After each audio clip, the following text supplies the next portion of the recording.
والصلاة والسلام على سيد المرسلين خاتم النبيين محمد المصطفى وعلى آله وأصحابه أولي الصدق والصفاء. أما بعد، فقد قال الله تبارك وتعالى جل جلاله في القرآن المجيد والفرقان الحميد: أعوذ بالله من الشيطان الرجيم. بسم الله الرحمن الرحيم. إن الذين آمنوا وعملوا الصالحات أولئك هم خير البرية. صدق الله مولانا العظيم، وبلغنا رسوله النبي الكريم، ونحن على ذلك من الشاهدين والشاکرین والحمد للہ رب العالمین۔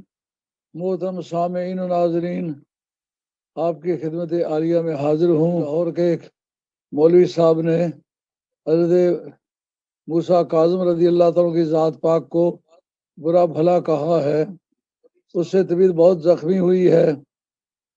ہم دنیا بھر کے مذاہب باطلہ کا رد کرتے ہیں مگر زبان مہذب استعمال کرتے ہیں، کیونکہ اہل علم کی شان کے لائق نہیں ہے کہ برے الفاظ کے ساتھ تعبیر کرنا۔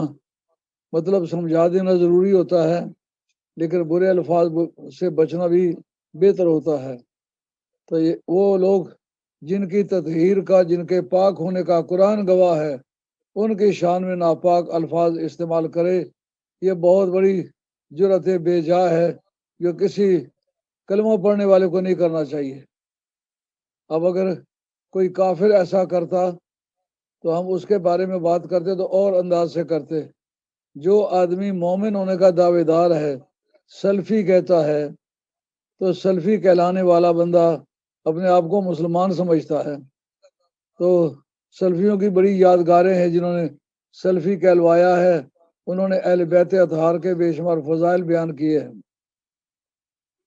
تو اب ہمیں یہ سمجھنا ہے اہل بیت کی محبت قانونی طور پر کیا درجہ رکھتی ہے، ان کی محبت فرض ہے، واجب ہے، سنت ہے، مستحب ہے، کیا ہے؟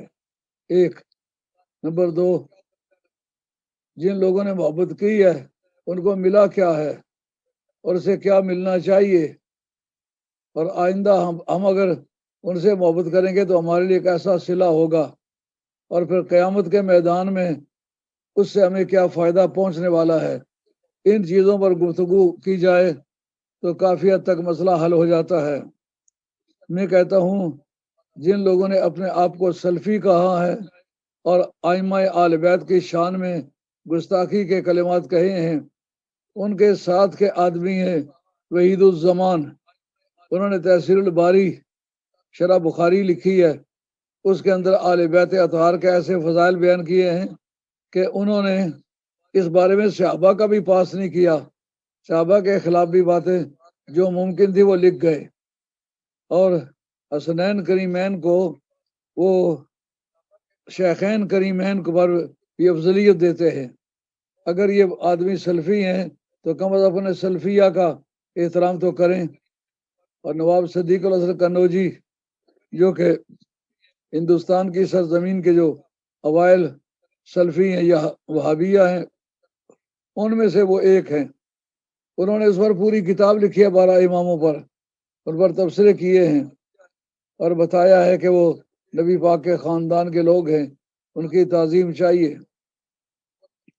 اور 12 اماموں کے بارے میں جو بنیادی بات ملتی ہے وہ یہ ہے کہ حضرت نبی کریم علیہ السلام نے کسی وقت جابر ابن عبداللہ انصاری کو فرمایا کہ تیرے پاس میری اولاد کا ایک آدمی آئے گا، اس کا نام محمد ہوگا، تو اس کو میری طرف سے سلام کہنا۔ یہ ثبوت ہے اس کا کہ 12 امام کوئی چیز ہے۔ ان کو میری طرف سے السلام علیکم کہنا اور ان کو بتانا کہ تم سے طیب اور طاہر کثیر پیدا ہوں گے، طیب طاہر اور کثیر پیدا ہوں گے۔ اور سرکار تاجدار مدینہ علیہ السلام کی ذات پاک نے ایک مرتبہ امام حسن کے کندھے پہ ہاتھ رکھ کے کہا کہ اس جوان کی اولاد سے امام مہدی آخر الزمان پیدا ہوگا اور وہ ہم میں سے ہوگا، المہدیو منا آل البیت۔ اس کا صرف نام نہیں بتلایا، فرمایا اس کی ماں کا نام آمینہ ہوگا، باپ کا نام عبداللہ ہوگا، وہ شکل و صورت میں بھی میرے مشابہ ہوگا، کردار میں بھی میرے مشابہ ہوگا۔ تو اس بات کی تصدیق ہوگی ادھر سرکار فرمائے جابر بن عبداللہ انصاری کو کہ اس کو بتانا کہ تیری آگے نسل سے طیب طاہر کثیر پیدا ہوں گے۔ اس کا مطلب یہ نبی کو غیب کا علم ہے۔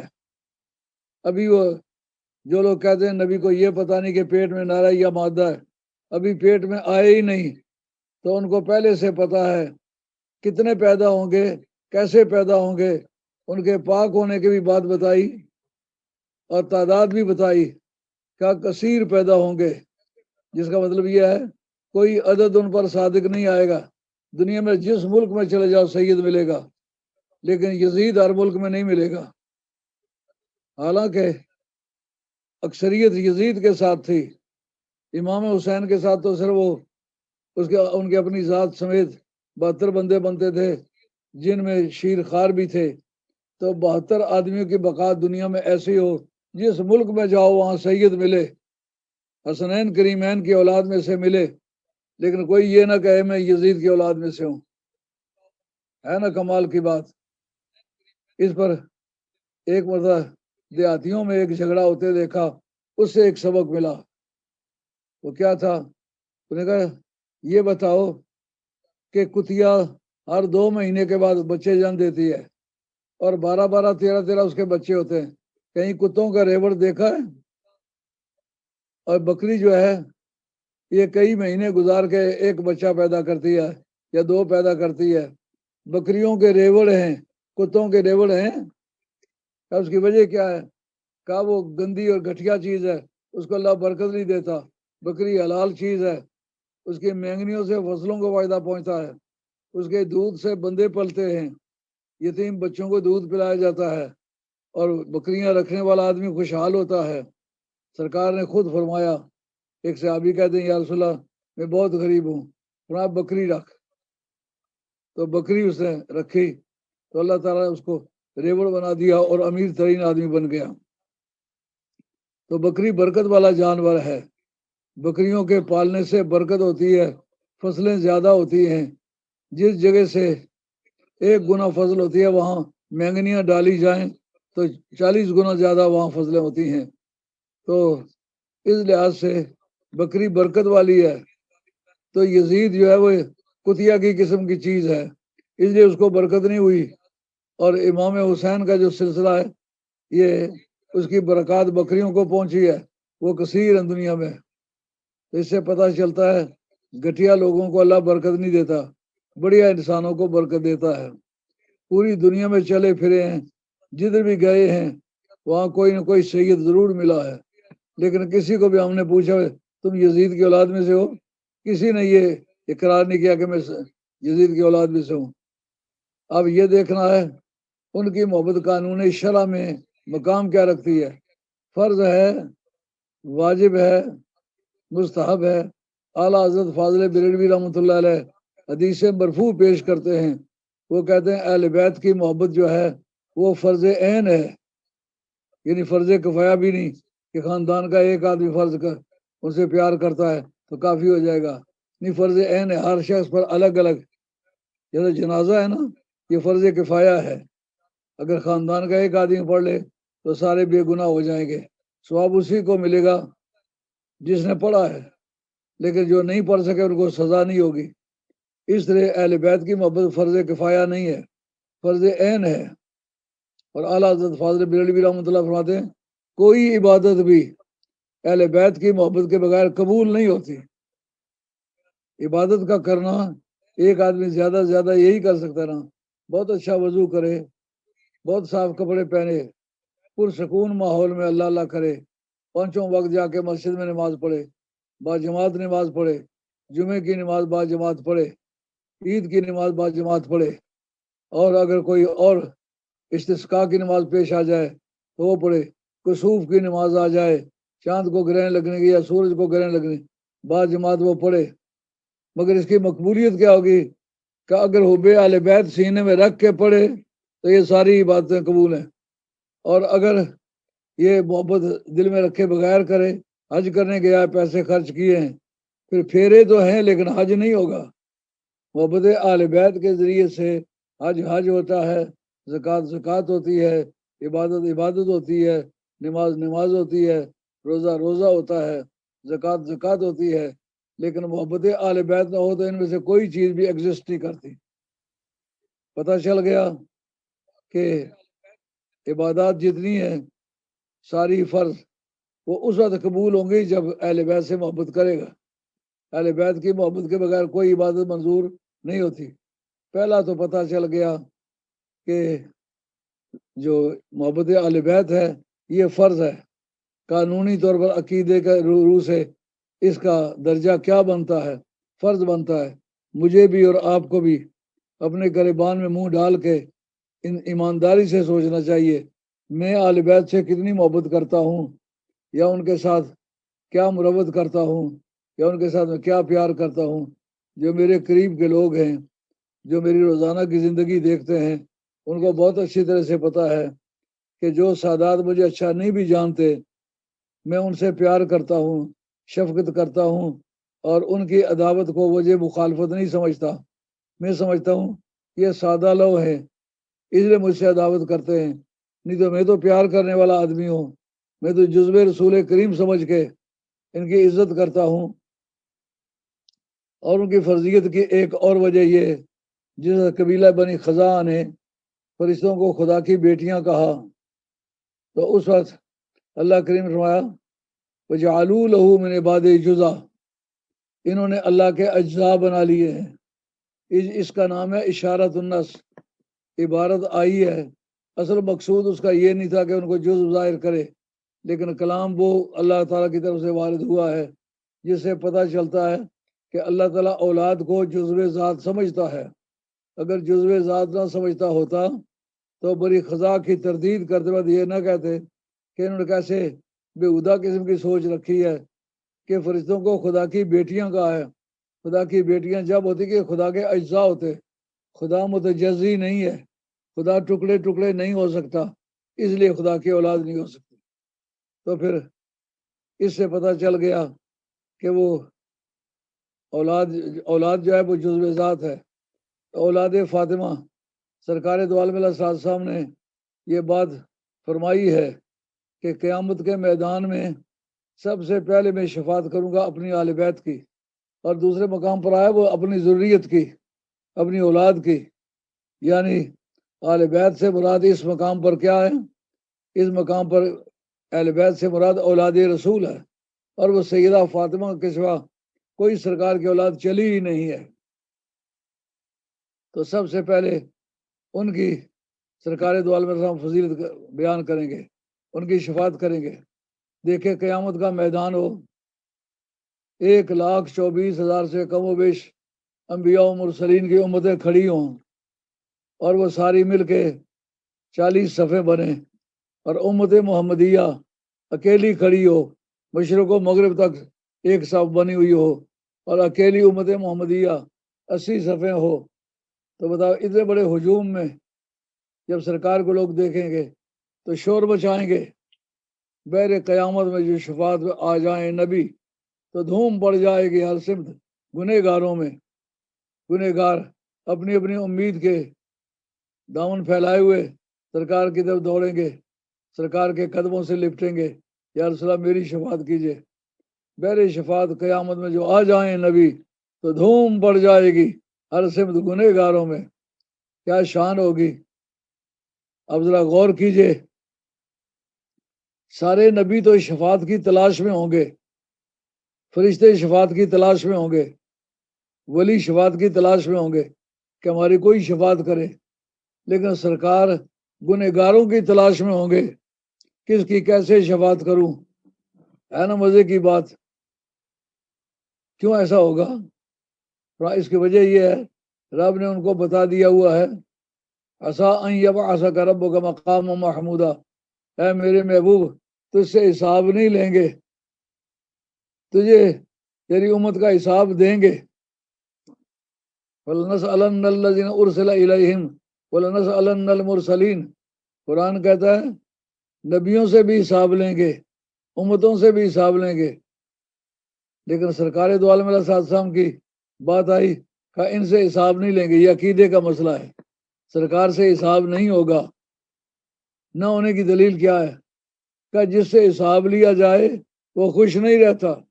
ہم وعدہ کر بیٹھے ہیں وَلَسَوْفَ يُعْطِيكَ رَبُّكَ فَتَرْضَىٰ، قیامت کے میدان میں روٹھنا تیرا کام ہے، راضی کرنا ہمارا کام ہے، ہم راضی کریں گے جس سے حساب لیا جائے۔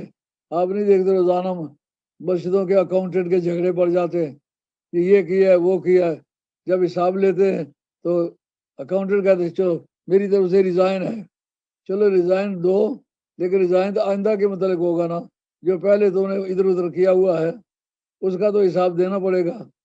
لیکن اب دیکھیں ناراضگی ضرور ہو جاتی ہے، کہ محبوب سے حساب لیں تو ناراضگی ہو جائے گی۔ ہم نے پہلے وعدہ کر دیا قیامت کا دن فقط اتنا سبب ہے انعقاد بزم معاشر کا کہ ان کی شان محبوبی دکھائی جانے والی ہے، سرکار کی عظمت کی دھوم پڑ جائے گی۔ آدم علیہ السلام سے لے کر آخر تک سرکار کی شفاعت کی جستجو ہوگی، حتیٰ کہ فرشتے چاہیں گے کہ شفاعت کریں، لیکن فرشتے معصوم ہو کر خدا کی بارگاہ میں حاضری کی ضرورت نہیں کریں گے۔ شفاعت کا حرف اول جو ہے وہ سرکار دو عالم سے شروع ہوگا، عسا ان یبعثک ربک مقام محمودا،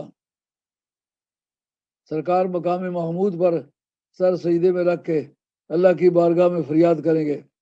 لیکن سرکار فرماتے ہیں شفاعت شروع کہاں سے کروں گا؟ اول من اشفع لہ یوم القیامت من امتی آل بیتی، قیامت کے میدان میں سب سے پہلے جن کی میں شفاعت کروں گا وہ میری آل بیت ہیں، اور ثم القریش الاقرب فالاقرب، پھر قریشیوں میں جو قریب پڑیں گے ان کی شفاعت کروں گا۔ اب بتاؤ کہ قیامت میں خونی رشتہ کام آیا یا نہ آیا؟ یہ سمجھنا کہ قیامت کے میدان میں کوئی فائدہ نہیں پہنچے گا۔ امام ابن حجر مکی اپنی سوائے کے مور کا کہتے لکھتے ہیں ابو لہب کی بیٹی درہ وہ مہاجرہ ہو کر کے مدینہ شریف آ گئی، تو کچھ لوگوں نے کہا کہ تو جہنم کے ایندھن کی بیٹی ہے، تجھے ہجرت کرنا یا ایمان لانا فائدہ نہیں دے گا۔ وہ آ کر سرکار کی بارگاہ میں انہوں نے شکایت کی، سرکار آپ نے ممبر بچھایا، دوستوں کو بلایا، جب اکٹھے ہوئے سرکار نے بڑی بلند آواز سے غضبناک حالت میں فرمایا اس قوم کا کیا حال ہے، یہ مجھ پر ایمان رکھتے ہیں، مجھے پیغمبر مانتے ہیں اور میرے نسب کی عتق کرتے ہیں۔ یار وہ تو اس باپ کی بیٹی ہے جو کافر ہے، کفر سے تو نسب کٹتی ہے۔ معلومات سرکار دو عالم علیہ السلام کی ذات و برکات ایک ایسا تعلق ہے جس میں کئی مستثنیات ہیں۔